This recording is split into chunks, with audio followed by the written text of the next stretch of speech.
This is a DSLR. Attached is a portrait lens. Attached to the camera, you have a strap, which aids in holding the camera. This camera has a battery grip for vertical and horizontal picture taking.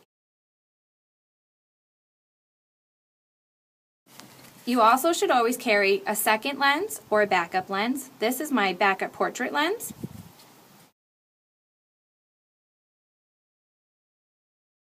You will always need to clean your lens before a session. This is a pen. One side has a little felt tip which removes any smudges from the glass of the lens. The other side is a brush, and this will remove any debris or dust from the lens.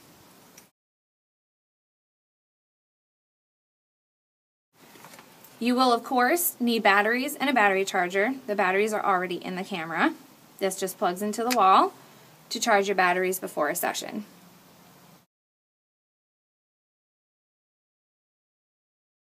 You also need memory cards. This is where all of your digital files are stored. For example, I have a 4 GB memory card. This will hold about 1,000 pictures. And I have a second backup one. I also always carry backup batteries. This is for the external flash. This is used in situations where the light is too low for the camera to get a high quality picture.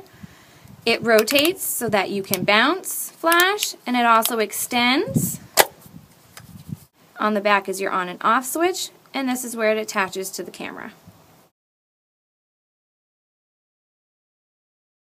Many photographers use filters. They are used to get different effects on your pictures. This particular one is a circular polarizer. It improves contrast and color saturation in blue skies and white clouds, so really pop. This is a diffusion filter. It's used to make a soft and dreamy look in your pictures. Most people use a UV filter on all lenses. For digital photography, the equipment you use is a camera, a computer, editing programs, and publishing sites. The camera that a photographer uses for digital photography is called a DSLR. DSLR stands for Digital Signal Lens Reflex. Preparing the equipment is the most important thing. You always make sure all your batteries are charged so you have plenty of backups. Cleaning the lens is a must so there are no spots. Your memory cards must be emptied onto the computer so the space isn't used.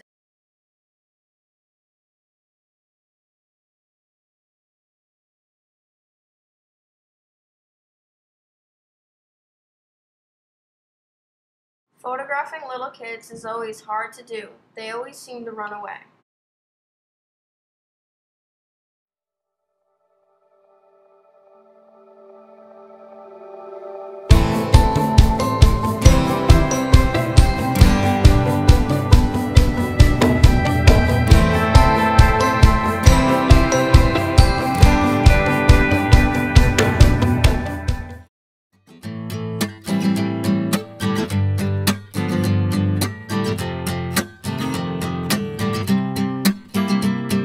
Well, I was sitting, waiting, wishing you believed in superstitions. Then maybe you'd see the signs. But Lord knows that this world is cruel, and I ain't the Lord, no, I'm just a fool. And loving somebody don't make them love you.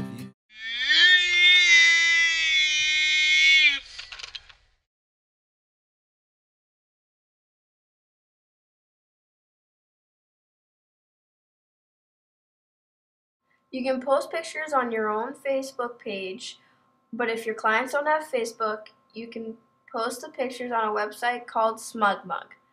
SmugMug is where you can post pictures digitally and no paper.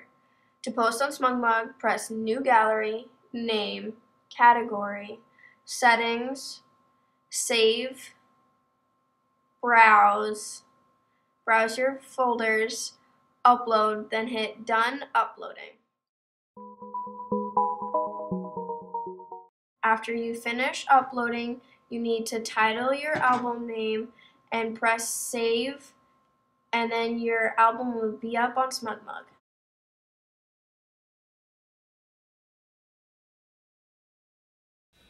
Today I'm interviewing Danielle Ryder of Danielle Ryder Photography. I started working with her in July 2012, learning about the different ways to take pictures in digital photography. Danielle, when did you get into photography?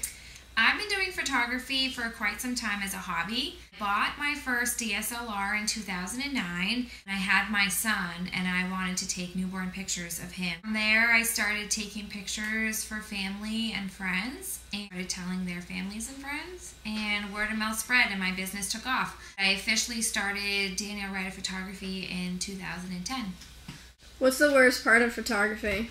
The worst part of photography for me, getting out of my comfort zone, taking on a new session that I've never done before, or trying out a new idea in the field, even down to new techniques with the camera. Sometimes if there's a particular shot that a client is looking for, there's a little bit more pressure to make sure that I get that shot right. It all comes with practice and creativity, but sometimes it's hard to just take the leap in with, both feet. I have learned a lot from Danielle, and I am now applying for college for photography.